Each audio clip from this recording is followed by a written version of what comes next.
think I'm streaming now. Yes. Oh dear me, this technology. Thanks for looking in anyway, and welcome back.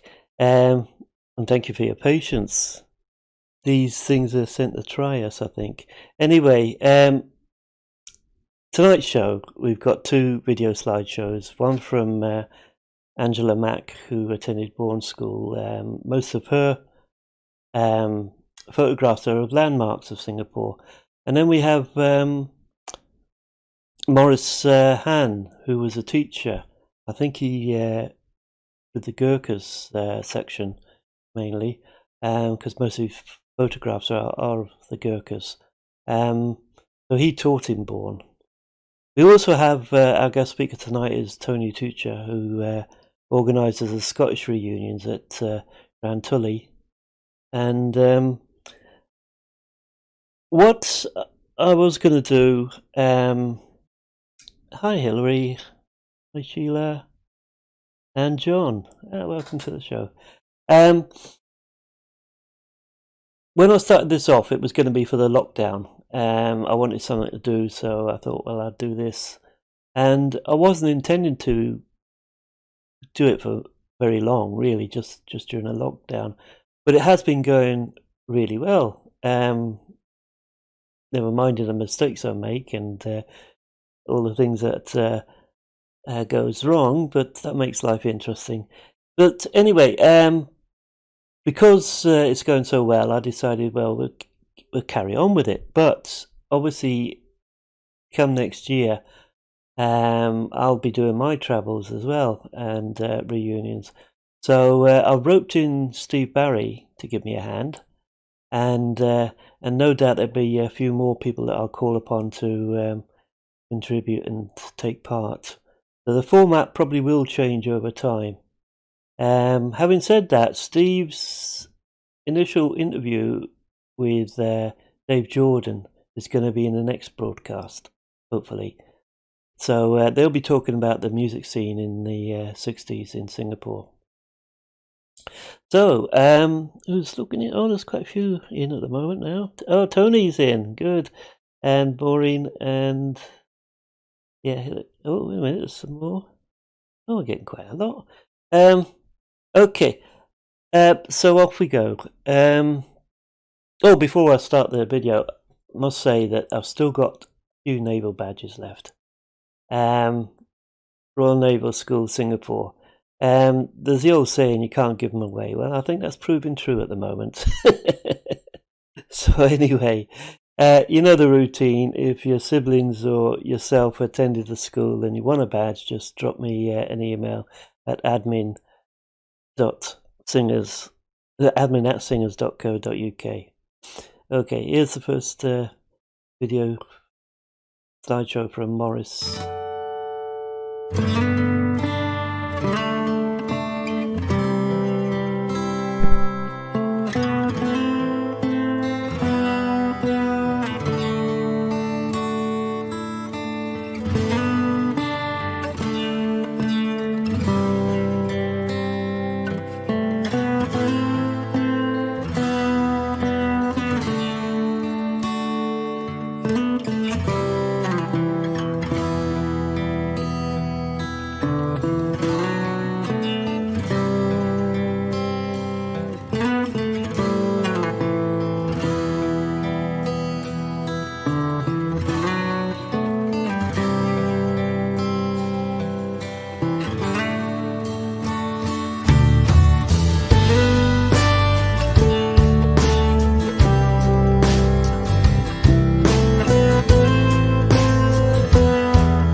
Well, that was interesting.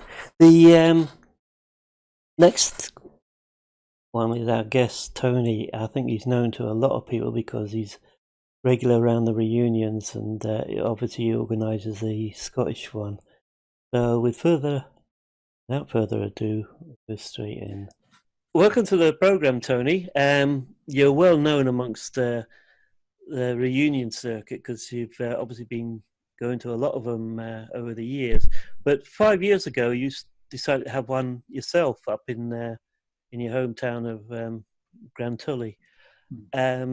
So, can you tell us how you came about that idea and some of the background things you had to do to get it off the ground? Oh, well, hi, Tom. It's good to have a chance to chat. But basically, there was traditionally and still is the two reunions down in London, the spring and autumn one, roughly, and then several in the south, particularly in Portsmouth and Plymouth and other places. And people like Lynn Copping and myself and a number of others had quite a travel to come down to those, not that we wouldn't want to come. And on one occasion, wouldn't it be nice to have one in the north? Now, somebody had planned one in York, and I was away in New Zealand at the time, and I got back to find that was sort of dead in the water. And I thought, well, let's just do it. And Lynn had encouraged me, so I thought, well, I can do it here. What about here? And that's basically what kicked it off. And it was just after midsummer. We decided that the weekend after midsummer, for some reason, was a thought. Scotland's weather probably had something to do with it. And that's how it all started. The initial organising was a bit daunting because when I've gone down to London, for example, or Portsmouth, there's loads of things I want to do. And I thought, well, if people are coming all the way to Scotland, they all want to do things there. They don't want to just zoot up, have an afternoon and a meal, and then zoot back. Maybe some were. So I tried to organise sort of things that people might be interested in around about here. Having lived here for over 30 years, I had a bit of an idea what sort of novelties, history, geography, and what have you that might have been useful for people coming up. And that's basically what happened. As I say earlier, I got back from New Zealand, and within 2 weeks, everybody was rocking up. And so there was quite a flurry of activity on my part. But luckily, the people around here know me long enough and were guiding me, nudging me, kicking me into the right direction. And sure enough, that's how it all started out. Some of the people obviously were coming up for a length of time. It was some of them actually came up for a fortnight. They actually took their holiday sort of thing up there. And I thought, well, the Friday there will be early birds coming. On that first reunion, we were very fortunate in the chef at the Inn on the Tay, which has been our traditional, for want of a better word, reunion site for these ones in Scotland. He had actually just come back from Indonesia, where he'd been setting up an Indonesian restaurant. So he had a load of culinary skills, which are more in the flavour of people from the Far East than perhaps just Burger King or what have you. So that was a real big plus. And that's actually one of the reasons we actually focused on the Inn on the Tay, apart from the fact that it's my local pub, but we'll discuss that another time. The other thing was the early birds coming up. I thought, well, they're coming up, they'll get settled in. Why don't they just troll around to my place? And I'll put on a tiffin, just some drinks and I can't even remember what I put in. It was some curry or it was, I believe, just sort of snacky things that you might have at a tiffin. And if you came, fine. If you didn't, then I'd have a lot of eating to do later. And that's what has happened. So traditionally, the Friday afternoons from about 1:30 on, all the early birds, if they're up for it, pop in and we have some drinks and snacks and catch up on stuff. The main event was on the Saturday. And because we didn't really anticipate the drinking, joying part of the game until the afternoon, one of the lads who is regularly in the pub said, well, what about whitewater rafting?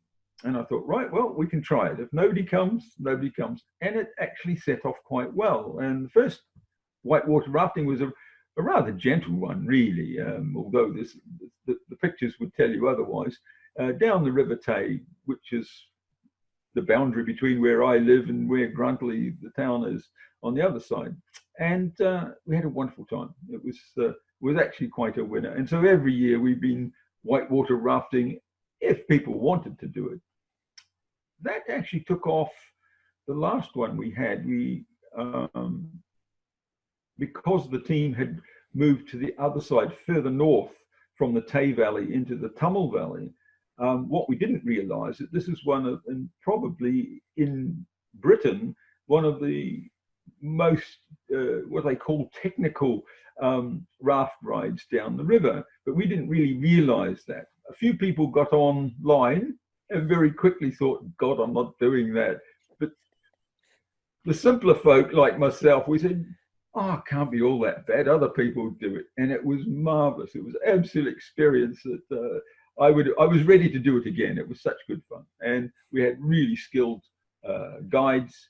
The whole thing was done very, very professionally. We just had a whale of a time. It was, if they say value for money, I said, well, don't tell them, but I'd have paid another 20 quid. It was that good. So that was the Saturday morning. It was that sort of activity. Then in the afternoon, we met after people had had a chance for a bite of lunch or a rest or what have you. And the usual thing, in the pub, we had a few drinks and people wandered in and wandered out. And then we usually left it late, so sort of 7:30, coming up for 8, we all sat down to a meal. And the first one, there was a very handsome turnout. There was a lot of people turned up, and it was absolutely cracking because, as I say, Simon, the then chef, sadly he's left, was right up for anything Asian. So we were absolutely treated far and away beyond anything I could think of. And of course, many people stayed in the inn on the Tay, but there's plenty of accommodation around here. This area it's a very established rural community. So it's a farming community with assorted ancillary businesses going on. But nonetheless, it's very attractive for tourism, particularly outdoor activities. And the hunting, shooting crowd are part of it. Hunting, shooting, fishing crowd, they're part of it. But equally, just people who want to go hill walking, mountain biking, that sort of activity. And of course, as we mentioned earlier, rafting. There's a lot of water sports on these rivers, summer or winter. So we had plenty of things to choose from. Historically, this part of Scotland is sort of bang in the middle of mainland Scotland, I suppose. Certainly we'd be 10 miles from whatever the geo centre would be. And so there was loads of stuff to do. There were castles and distilleries and you know, good things to see and some rather bad things historically to see. So I just sort of left it open to the people who came. So on the Sunday, a lot of people stayed back. And with the help of a local chap and his minibus, we all piled in and off we went. We visited Blair Castle and wandered up to the Moulin Inn, which is a very old inn, which actually has its own microbrewery, literally slapped alongside. So that was an attraction for some of our members as well. So we did that. It was just wonderful. And for me, the most spectacular part of it all was that Scotland's weather actually behaved itself on that first occasion, because it could have been a complete washout. And so that was how it all went. And very good turnout, as I say. And we tried to do it each time, right up until this year, which unfortunately, for the reasons everybody's aware of, we had to do virtually. Now, what happened was with the virtual one, just recently, was I found a whole lot of video I had taken on the rafting coming down, because I had my little Sony head cam on, and I hadn't actually seen it. And there it was, and I thought, okay, so the virtual reunion this year was here in Grantully, but it was the historical evidence of our slopping around in the river coming down, and a nice little tiffin I prepared anyway. So there we go. That's the background to it all and how we all came to be here. And I'm so pleased that people thought it was a good idea in the first place and have genuinely been interested in fitting it in. That's lovely. Yeah, I do. Those that missed the videos you mentioned, they were put onto Facebook last weekend, and they're still available on there if anybody wants to look them up. Because that was the first time I'd seen them as well last weekend. and that was good. Talking about accommodation and that, there is plenty of accommodation. It's a bit spread out, but there's campsites as well for those that. Because I do remember some people were camping and motorhome and that sort of stuff. Oh yes, Um, yes. I mean, as I said earlier, I mean it is quite attractive place to come, and it caters for all levels of, shall we say, mm, economic endeavour. There are some rather expensive and luxurious accommodations, and they're equally well. If you're in the backpacker mode, there are plenty of campsites around, and notwithstanding, there are quite a few of my pals who've got a back garden where a small tent could be pitched. The other side of it, it Excellent. is rural. It is rural, so it's also quite a pet-friendly place. Obviously, you've got to Yeah, maintain your animals. They start chasing sheep, you'll be getting chased. But no, seriously, people are welcoming you. Regularly, you have the dogs come in and out of the pub, for example, and that's um, right. so it's really quite nice for people who've got animals saying, "Oh, what about my animal?" There are accommodation around here, and many of our members who've been up in the past will vouch for it. Where they welcome you, and however big your dogs are, they will be quite happy to have you. And of course, we're just waiting for that opportunity to start again. Obviously, we've missed the slot for a reunion of that This nature. year, yeah. But I'd encourage people, if you really want to see something different, and that it's all here. It's just a case of Mm, rolling up your sleeves and coming up, because accommodation is a good one, and the other thing is getting here is not too complicated. I mean, you can no. get from London all the way to Pitlochry, which is the nearest railway station, by train. And Hmm. when I used to go down, and still do, when I go down to, say, the Chandos reunions we have in London, then I just take the night train. I get on, I have a nice sleep all the way down, get up in the morning. It's 7 o'clock or 8 o'clock whenever the train gets in, and if I'm lucky, I'm invited. I get breakfast at the Union Jack Club, and then away we go for a reunion in London. But that's how it should be. I think is Yeah, that it's not complicated to get here. Obviously, it's mostly motorways coming up if you wish to get here in a hurry. But there's yeah, lots of things to do.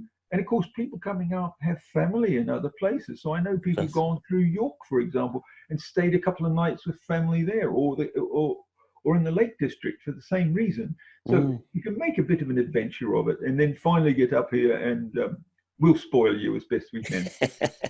You're I always know, welcome. I know what you mean because I've got a friend up that way, and I usually after I've been to the reunion, I usually spend a couple of days up there at his place.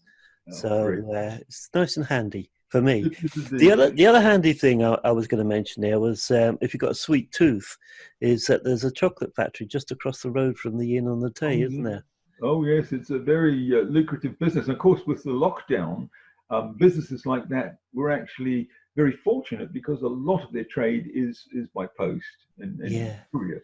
So they were still supplying their customers.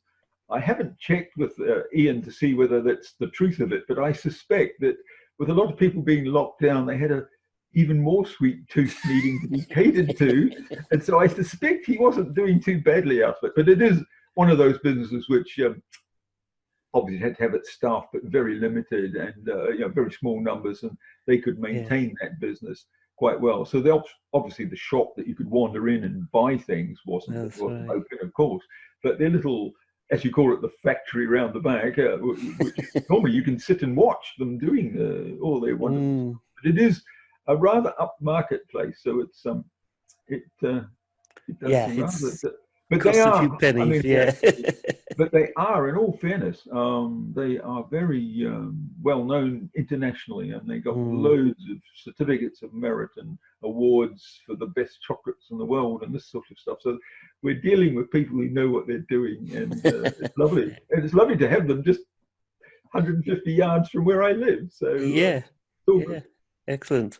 And hopefully next year we'll be able to do it again. Oh, And ever hopeful. Yes. yeah, we should be able to. I think next year's a different story, but yes, I'll be prepared to book up and come, and I'm Mhm. sure many other people will. Um, Well, can I just add to that? One of the things that we did was to visit distilleries. We've done that twice on two oh, right. occasions, And of course, coming to Scotland, one of the major exports of Scotland, well, certainly one of the ones that I think is most important, is of course whiskey. And in recent years, there's been a big upsurge in production of boutique gin. So there's gins getting produced by distilleries, believe it or not. That's to add, it's an adjunct to their business. Yeah. And so a visit to the distillery was the nearest one being in Aberfeldy nearby. And then another time we went across to the famous Grouse distillery on the way across near Crieff. So there's a couple of things. And what I have done traditionally is that those who have come to a reunion for the first time here, I've always made sure they got a little glass. You might even see it in the background from me, a little glass from Dewar's. I shouldn't be advertising, I know, but from the distillery in Aberfeldy, since it's my closest one. So they got a wee whiskey glass, a dram glass. And many people actually use it for all sorts of things. They could have probably a tooth mug, but that's sort of a little tradition we've sort of snuck in there for anybody for the first time would get a little dram glass and as a memento of their reunion. And having said that, a number of newcomers, actually their first reunion was in Singapore and Penang. And so I thought, oh, there's 4 or 5 people coming. So I actually trotted off with a box of Dewar's crystal glasses just for that occasion. So there you are, just to put a bit That's of a lovely colour on thought, it. yeah. I couldn't let the whiskey business go out of the frame. Oh, no, you got to support it. Great stuff. Okay, Tony, thanks very much for joining the programme. And no doubt we'll probably have another chat nearer the time, especially when the reunions are starting to be organised again. You know, we'll get you back on and we'll plug it away. And I think the other thing too, Tom, even though we've been through some rather troubling times, all of us, one way or another, we're able to keep together because of the technology. And because of the technology, we're also able to organise things. That's right. So really, I was as disappointed as many that we couldn't have a proper reunion this year. But equally well, it wasn't a big deal because a lot of things that people wanted to do, we could at least go back and share the memories. That's right. And a lot of people who couldn't come for all sorts of reasons were still able to enjoy, if that's the word, or get frightened by whitewater rafting or something similar thing. So here's to the next time. That's what I'm always thinking of. There will be a next time. And there will, yes. So yeah, well, it's been good talking to you, Tom, and it's. I hope everybody's got an idea that Scotland isn't quite so dreek a place. Rather dreary, cold, wet, and soggy place. But we do have some good weather from time to time. That's true. That's true. Thanks very much, Tony. Haste them back. Thank you. Cheers. Well, that was very good.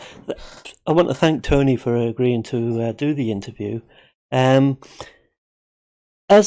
just before the last video slideshow, I just want to mention that I'm continually looking for material to put out on these programs. So if anybody wants to make their own video or video slideshow of their photographs or anything like that, go ahead and do it and submit it, and we'll try and get it on.